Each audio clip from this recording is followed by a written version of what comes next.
Hello everyone, welcome to my channel. അപ്പോൾ ഇന്ന് +1 physics exam ആയിരുന്നു. എക്സാം എങ്ങനെ ഉണ്ടായിരുന്നെന്ന് ആദ്യമേ ചോദിച്ചാൽ എളുപ്പമായിട്ടാണ് എനിക്ക് തോന്നിയത്. നിങ്ങൾക്ക് എങ്ങനെ ഉണ്ടായിരുന്നെന്ന് കമൻറ്റ് ചെയ്യുക.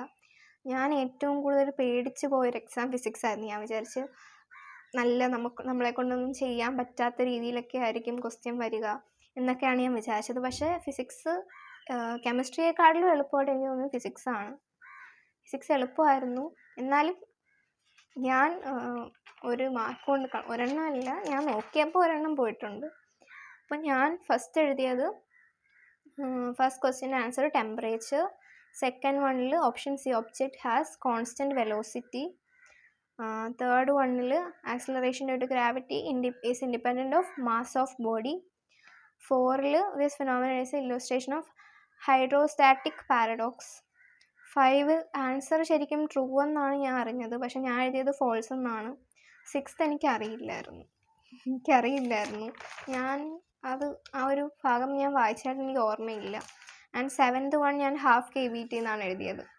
പക്ഷേ വീട്ടിൽ വന്ന് നോക്കിയപ്പോഴാണ് അറിഞ്ഞത് 3/2 KBT ആയിരുന്നു. അപ്പോൾ ഒരു മാർക്ക് പോയതായിട്ട് എന്നാണ് എൻ്റെ വിശ്വാസം. പോയി. ഓക്കെ, അടുത്തത് 8 ഞാൻ ചെയ്തു. എനിക്കത് ഒരു 3 point സംതിങ് ആണ് കിട്ടിയെന്നാണ് എനിക്ക് തോന്നുന്നത്. Then 9th A true B true ആണ് എഴുതിയത്. 10th എലാസ്റ്റിക്കും ഇൻഎലാസ്റ്റിക്കും തമ്മിൽ ഇത് ചെയ്തു. 11 angular velocity, A angular velocity, B vector quantity എന്നാണ് എഴുതിയത്. അതെനിക്ക് ഡൗട്ടുണ്ട്, സ്കെയിലാർ ആണോ എന്ന് എനിക്ക് ഡൗട്ടുണ്ട്, ബട്ട് ഞാൻ വെക്റ്റർ എന്നാണ് എഴുതിയത്. 12 എസ്കേപ്പ് സ്പീഡ് ഡിഫൈൻ ചെയ്തു. എന്താണ് ഒരു മിനിമം വെലോസിറ്റി എർത്തിൻ്റെ ഗ്രാവിറ്റേഷനിൽ നിന്ന് വെളിയിൽ പോകാനുള്ള അത് എഴുതി. മൂണിന് അറ്റ്മോസ്ഫിയർ ഇല്ലാത്തത് എന്തുകൊണ്ടാണെന്ന് എഴുതി. അവിടെ ഗ്രാവിറ്റേഷണൽ ഫോഴ്സ് കുറവായതുകൊണ്ട് 2.3 അല്ല ഉള്ളൂ, അതൊക്കെ വെച്ച് എഴുതി.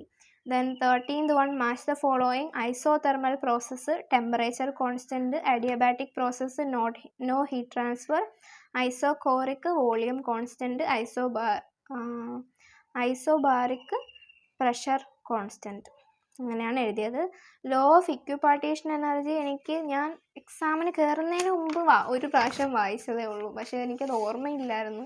പക്ഷെ അവസാനം ഞാൻ എഴുതി, എന്തൊക്കെയോ ചേർത്ത് വെച്ച് എഴുതിയിട്ടുണ്ട്. ദെൻ 15th വൺ ഞാൻ വരച്ചു. അതെനിക്ക് ഉറപ്പില്ല, ശരിയാണോന്ന് ഉറപ്പില്ല, പക്ഷെ എന്തായാലും ഞാൻ വരച്ചിട്ടുണ്ട്. ബിക്കോസ് ന്യൂട്ടൻ്റെ ലോ ഓഫ് കൂളിംഗ് എന്നുള്ള 20th ക്വസ്റ്റ്യനിൽ അതെനിക്കൊന്നും അറിയില്ല. ഞാൻ ഒരു ഭാഗം വായിച്ചിട്ട് കൂടിയില്ല. ഒരു പ്രാവശ്യമെങ്കിലും വായിച്ചിരുന്നെങ്കിൽ എനിക്ക് എഴുതാമായിരുന്നു, പക്ഷെ ഞാൻ അത് വായിച്ചില്ല. സോ ഞാൻ ഗ്രാഫാണ് വരച്ചത്, അത് ശരിയാണോന്ന് അറിയില്ല. ദെൻ 16th ക്വസ്റ്റ്യൻ ന്യൂട്ടൻ്റെ സെക്കൻഡ് ലോ, എന്താണ് rate of change of momentum, അത് പിന്നെ അത് യൂസ് ചെയ്ത് F = ma. And 17th one അത് ½ I ω², ഇത് ബി ആയിട്ട് എനിക്ക് കിട്ടിയത്. എനിക്ക് ഡൗട്ടുണ്ടായിരുന്നു, സിലിണ്ടറിൻ്റെ mr²/2 ആണോ ഓർ mr²/4 ആണോ ഡൗട്ടുണ്ടായിരുന്നു. എന്തായാലും അത് ചെയ്തിട്ടുണ്ട്. ഞാൻ ആൻസർ എഴുതാൻ മറന്നുപോയി. ദെൻ സ്ട്രെയിൻ ഗ്രാഫ് വരച്ചു ആൻഡ് അത് അടയാളപ്പെടുത്തി. 19th വൺ A മെനിസ്കസ് എന്നാണ് എഴുതിയത്. ബി എനിക്ക് 10 point സംതിങ് കിട്ടിയെന്ന് തോന്നുന്നു. ഈ 2 ആൻസർ വന്നു. ഒന്ന് 99.1 അങ്ങനെ എന്തോ, പിന്നെ ഒന്ന് 10 point × 10⁻⁴ ഉണ്ട്, അത് ഞാൻ എഴുതിയിട്ടില്ല. ദെൻ 20th ഞാൻ പറഞ്ഞില്ല, എനിക്കറിയില്ലായിരുന്നു മറ്റേ ന്യൂട്ടൻ്റെ, ഞാൻ വായിച്ചില്ലായിരുന്നു. Then process 21 name the processes in Carnot cycle. അത് 4 പ്രോസസ്സാണുള്ളത്: isothermal expansion, isothermal compression, adiabatic expansion, adiabatic compression. അത് ഇന്നലെ ഞാൻ കുറേ പ്രാവശ്യം എടുത്ത് പറഞ്ഞു പഠിച്ചൊരു സംഭവമായിരുന്നു. ദെൻ PV ഡയഗ്രാം വരച്ചു. ഏകദേശം ഈ ഒരു ഷേപ്പ് വരും. Okay. Then 22 homogeneity principle. Then എനിക്ക് ഉത്തരം കിട്ടിയത് T = √g/L ആണെന്ന് തോന്നുന്നു, or L/g. ഞാൻ ഇതിൽ എഴുതിയിട്ടില്ല, എഴുതിയിടാൻ എനിക്ക് സമയം കിട്ടിയില്ല. ആൻഡ് 23 ഞാൻ ഇല്ലുസ്ട്രേറ്റ് ചെയ്തു. ദെൻ അത് ഞാൻ വർക്ക് ഡൺ ബൈ ഫോഴ്സ്, അത് ട്രൂ എന്നാണെന്ന് തോന്നുന്നു എഴുതിയത്, എനിക്ക് ഉറപ്പില്ല, എഴുതിയിട്ടില്ല. ദെൻ 24 ഞാൻ അവസാനമാണ് എഴുതിയത്. എനിക്ക് ഡൗട്ട് ഉള്ളതുകൊണ്ട് ഞാൻ ഡിഫറൻസിയേഷനൊക്കെ വെച്ച് അവസാനമാണ് അത് എഴുതിയത്. 25 A ട്രാവലിംഗ് വേവ് ആണ് എഴുതിയത്. ബിയും സിയും ഒക്കെ എനിക്ക് ഡൗട്ടുണ്ട്. D π/4 ആണ്. ഞാൻ അതിൻ്റെ ആൻസർ ഒന്നും ഇതിൽ എഴുതിയിട്ടില്ല, അതാണ് ഞാൻ പറയാത്തത്. ദെൻ 26 ഹൊറിസോണ്ടൽ യു കോസ് തീറ്റയും വെർട്ടിക്കൽ യു സൈൻ തീറ്റയും അതെഴുതി. ദെൻ ഡിറൈവ് ദ മാക്സിമം ഹൈറ്റിൻ്റെ equation u square sine square theta by 2g അത് കിട്ടി. ദെൻ ക്രിക്കറ്ററിൻ്റെ അതെനിക്ക് കിട്ടിയത് മാക്സിമം ഹൈറ്റ് 10 മീറ്റർ എന്നാണ് തോന്നുന്നത്, അതാണ് കിട്ടിയതെന്ന് തോന്നുന്നു. ദെൻ 27 കാറിൻ്റെ അതെഴുതി, ഡയഗ്രാം വരച്ചു. Equation v is equal to root of mu rg ആ ഇക്വേഷൻ ആണ്.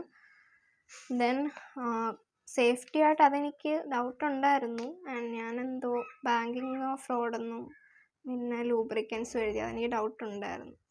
Then 28 potential energy define gravitational potential, അത് ഞാൻ അവസാനമാണ് എഴുതിയത്, എക്സ്ട്രാ ആയിട്ടാണ് അത് എഴുതിയത്. ബിക്കോസ് ഞാൻ എൻ്റെ ഡെറിവേഷൻ്റെ ഫസ്റ്റ് സ്റ്റെപ്പ് മറന്നുപോയി, അങ്ങനെ അതൊരിതുണ്ടായിരുന്നു, അതുകൊണ്ട് അത് ലാസ്റ്റാണ് എഴുതിയത്.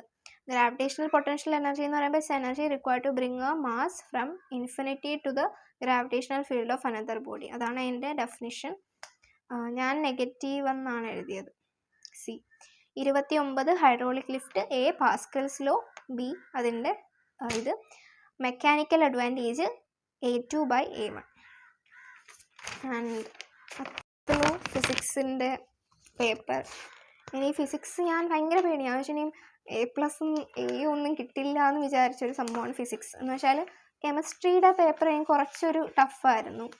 അപ്പോൾ ഞാൻ വിചാരിച്ചു ഫിസിക്സ് നല്ലപോലെ നമുക്ക് ഹാർഡാക്കാൻ പറ്റുന്നൊരു സബ്ജക്റ്റ് ആണല്ലോ, അതുകൊണ്ട് ഞാൻ വിചാരിച്ചു ഫിസിക്സ് നല്ല ഹാർഡായിരിക്കും എന്നൊക്കെ വിചാരിച്ചാണ്. ഇവിടെ ഭയങ്കര ടെൻഷൻ അടിച്ചിട്ടാണ് പോയത്, പക്ഷേ വിചാരിച്ച അത്രയും പാടൊന്നും ഇല്ലായിരുന്നു. നിങ്ങൾക്ക് എങ്ങനെ ഉണ്ടായിരുന്നെന്ന് കമൻറ്റ് ചെയ്യുക. അപ്പോൾ വീഡിയോ ഇഷ്ടപ്പെട്ടെന്ന് വിചാരിക്കുന്നു. ഇഷ്ടപ്പെട്ടാൽ ലൈക്ക് ചെയ്യുക, ഷെയർ ചെയ്യുക, സബ്സ്ക്രൈബ് ചെയ്യുക. അടുത്ത വീഡിയോ ആയിട്ട് വീണ്ടും കാണാം. Thank you.